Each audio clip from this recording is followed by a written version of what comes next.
Ang daming mga kwentong marites mga kababayan sa social media. Pati ako gustong idamay. Sige, share sa akin ng mga video ng mga social media influencer na nagpapalaga na po ng mga kwento na yung ating Pangulong BBM. Gumaganon daw po at may video pa. Yung akala po nila sa akin, yung taong madaling magpapaniwala sa kung ano-ano mga kwento na sinishare sa atin. Hindi man po ako ganon. Sabi ko baga sa inyo, close to 40 years akong journalist. Hindi ko mo sa ako kwinintuhan, maniniwala tayo agad-agad. May proper vetting po tayo sa kung ano-anong mga information na dumarating po sa atin. Di man po ako tulad ng mga fake news peddlers na naasunto na. Nadamay pati yung istasyon. Sabi ko sa inyo, college pa lang ako, second year college pa lang po ako, reporter na ako. At tumawag tayo ng iba-ibang mga positions sa mainstream media. Reporter, news writer, news director, chief announcer, production manager, hanggang station manager. Paano ninyo ako ma-i-influensya sa kung ano-ano mga chismis? Gusto ninyong siraan yung ating Pangulong Bongbong Marcos? Naniwala kayong kaya ninyo pang siraan yung pamilya Marcos?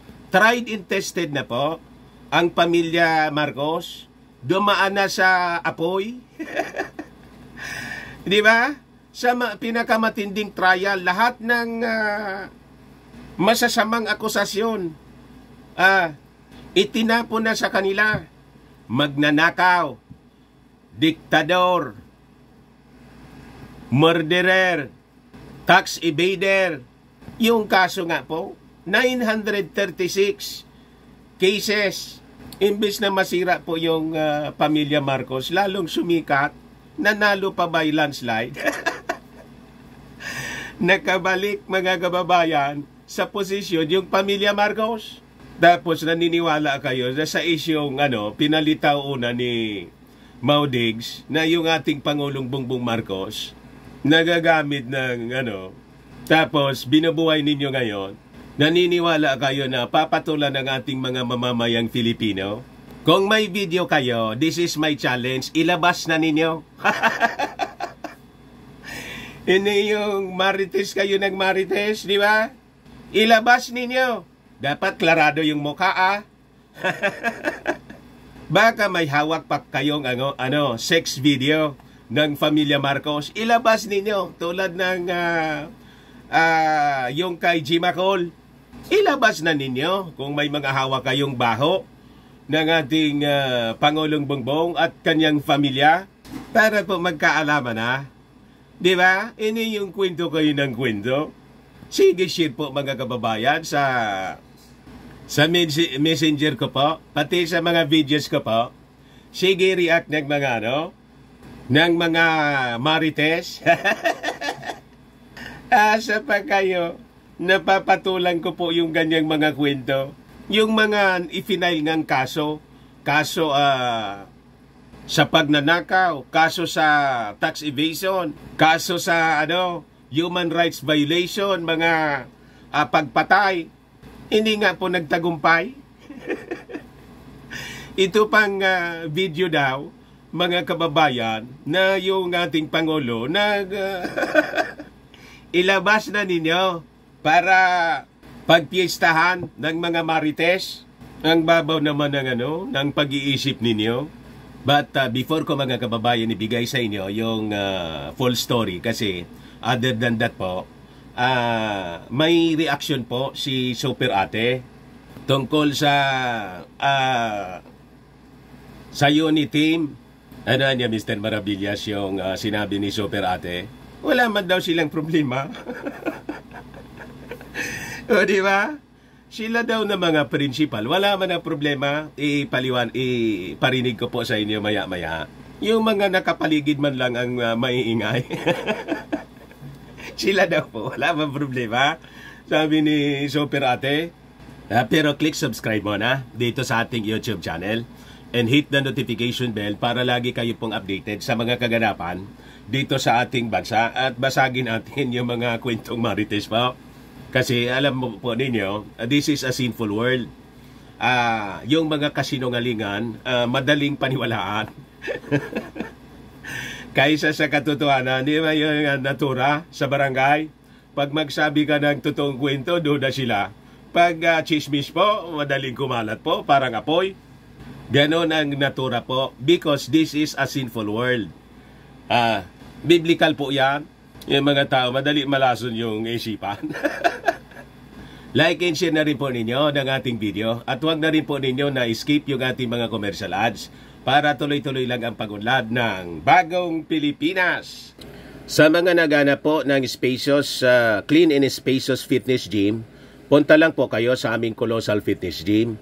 We also offer Grab car rental with our brand new 2023 model ng Toyota Innova. Also, we accept booking for those who are planning to travel via PAL, Cebu Pacific and other airline companies, local and international. Kaya kahit saan po kayo gustong pumunta, mag-travel, magpabook sa eroplano para kayo makamura, dito na kayo sa amin magpabook.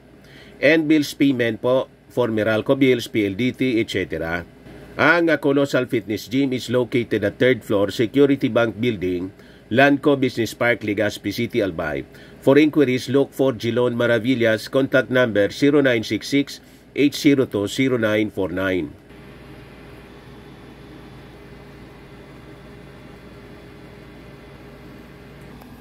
Ayos pa, Mr. Maravillas. Ayos na ayos pa, mga kababayan. Ito po, i-play ko ito sa inyo. Wala man daw silang problema. Yung ating Pangulong Bongbong Marcos, siya, si Inday Sara, pati si dating Pangulong, Digong, wala man daw silang problema. Namin ni Amy Marcos, Senator Amy, super ate, iwan ko niya sa iba dyan. I-play ko po, mga kababayan. May nagtatanong tungkol sa sabi, they perceive break up na ng unit team, pagkawasak ng pagkalusaw pagkalusaw ng tuluyan, mga kababayan, ng unit team. Ito yung sabi ni Super Ate. Pakinggan po ninyo. Sa gitna po ng gulo na nangyayari po sa politika, masasabi pa rin po natin na united pa rin yung unity. Yes, sir. Tapos sabi ko lang, kung yung mga principal, yung kapatid ko, ako, si Vice President Sara, si PRRD, palagay ko, hindi naman problematic. Yung iba na lang pupulot dyan. Ewan ko na lang. Yung ibaan niya na nanggugulo dyan, iwan ko na lang. Pero kami niya, hindi naman kami problematic. Ni niya, Mr. Maravillas, naniniwala ka sa sinasabi ni Super Ate? Super Ate po siya. Sabi ko nga po, mga kababayan, may special mission po si Super Ate. With their yung experience nilang malagim nung panahon ng kanyang tatay. Kaya si Super Ate po, sinisiguro niya na hindi na mauulit. Kaya yung mga perceived enemies nila sa politika, dinitikitan niya.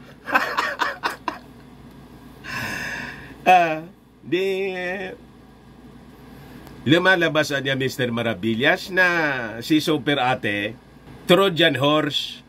Malamang po. Igawan niya, Mr. Maravillas. Para yung iba kasi po, hindi na mapalagay. Kasi tinitingnan nila si Super Ate, nagtatraidor na sa kanyang pamilya at tinatraidor niya mismo yung kanyang kapatid na si Bongbong Marcos. Malayo po na mangyari yon. Family is family. Sabi ko po sa inyo, mga kababayan, blood is thicker than water. Kumbaga, may mga konting diferensya. Normal yun po. Conflict. Yung mga hindi pagkakainintindihan sa family po. Normal yon.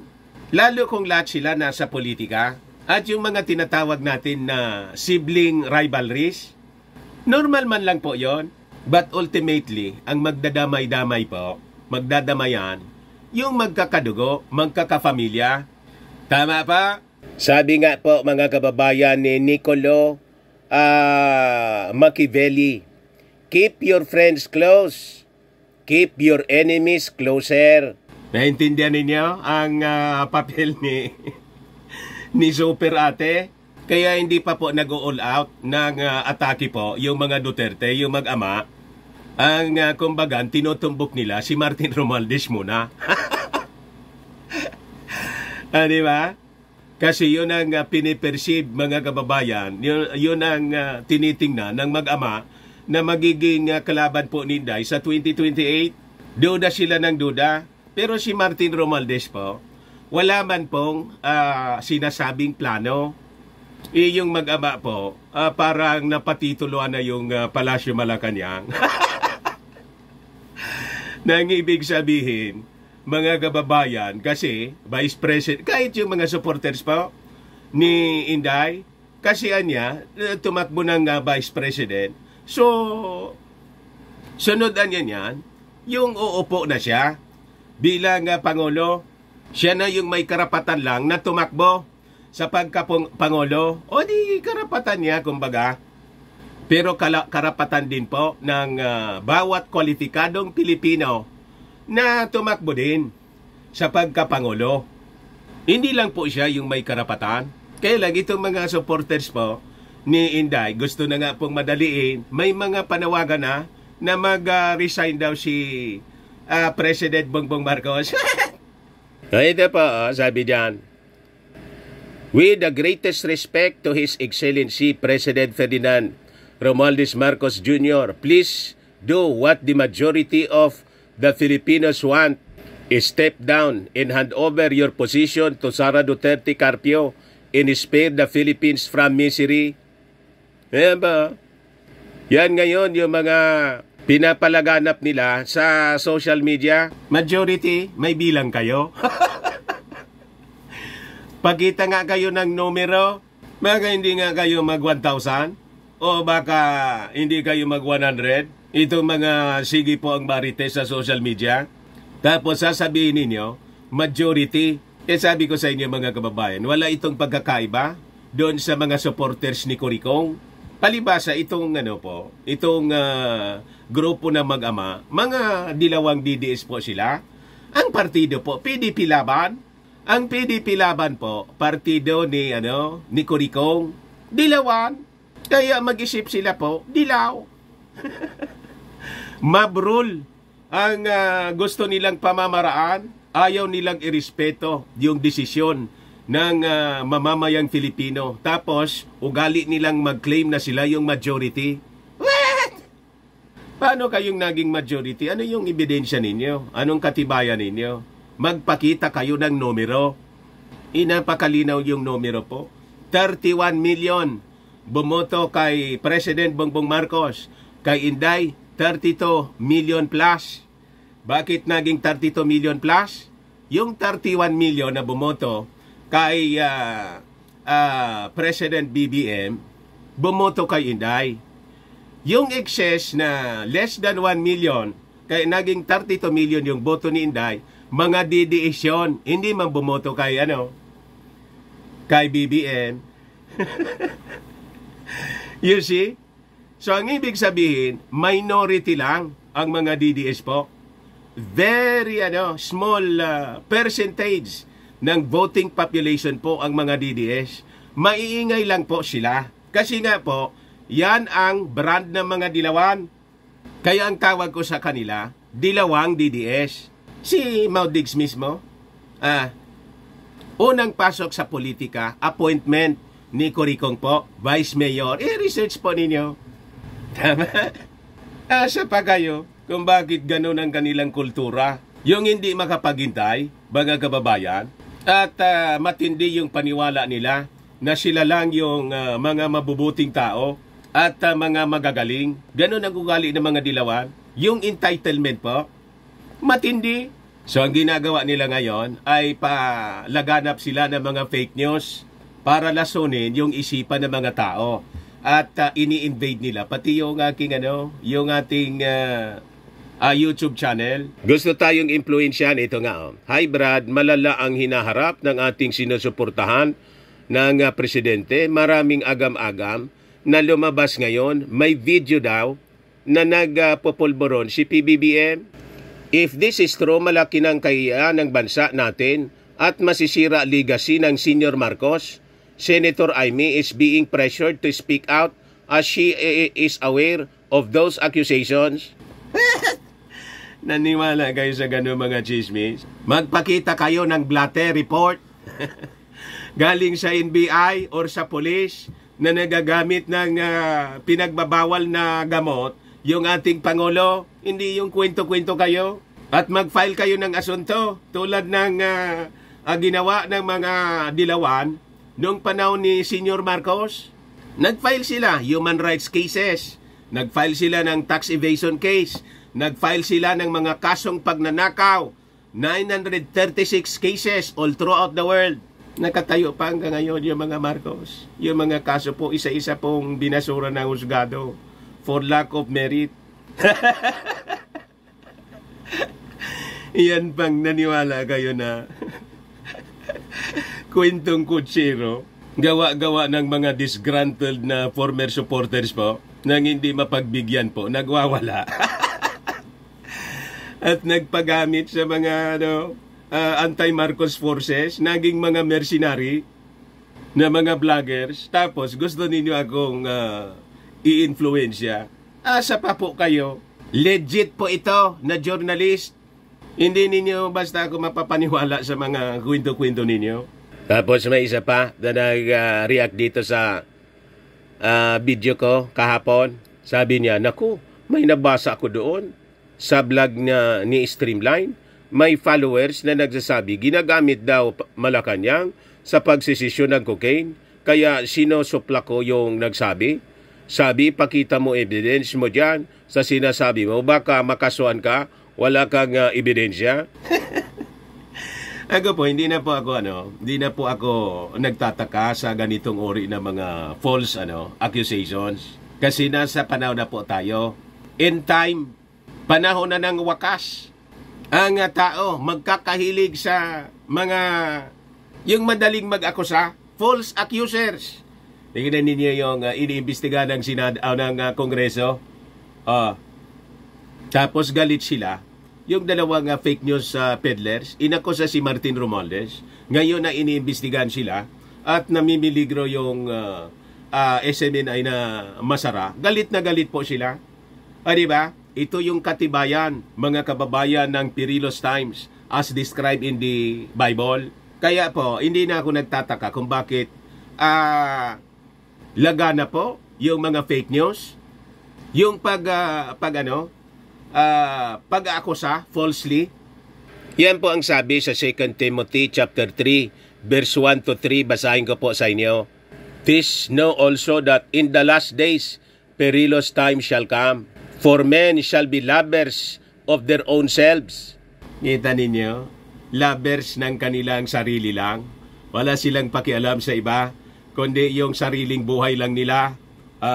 Kaya po, uso yung siraan dito, siraan doon. Para gumanda yung kanilang imahe, naninira ng iba. Diba? Covetous, boasters. Yung covetousness pa, yung pagnanasa ng hindi kanila. O, tingnan ninyo yung China. Pinagnanasaan po yung atin. Boasters. Yung mga mayayabang. Alam na ninyo kung sino yung mga politiko natin na ang yayabang? Paraan niyang kilalang-kilala ko, Mr. Maravillas. Yabang dito, yabang doon. Sasakay daw siya ng jet ski.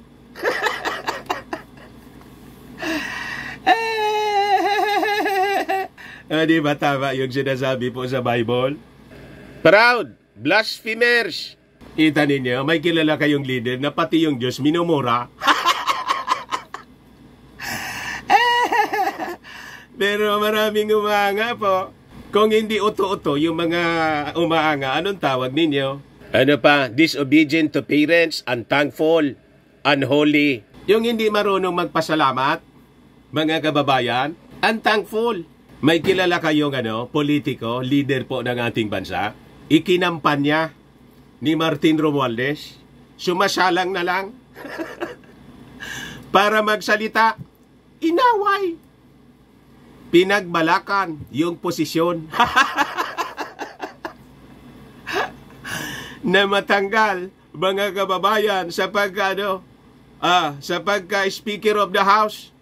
Nang rumisbak si Martin, siyempre, he has to protect PBBM. Pinsan buo niya, kaya nga siya linagay as a Speaker of the House. Gustong plinanuhan po ni Hilo Garcia. Ayun, nang tanggalin po, i-demote si tinawag pa mga kababayan si Martin Romualdez na tambalos-los. Ano ang tawag mo doon? Kung hindi kawala ng utang na loob. Unthankful, mga kababayan. Unthankful, unholy, without natural affection, truce breakers, false accusers. Ito na, mga kababayan. Yung akusa sila ng akusa. Yung buong kongreso, inakusa po na bulok. At inakusahan si Martin Romualdez na winaldas ang 1.8 billion pesos. Ayun, napatunayan po na fake news pala. Rumisbak yung kongreso, galit na galit sila.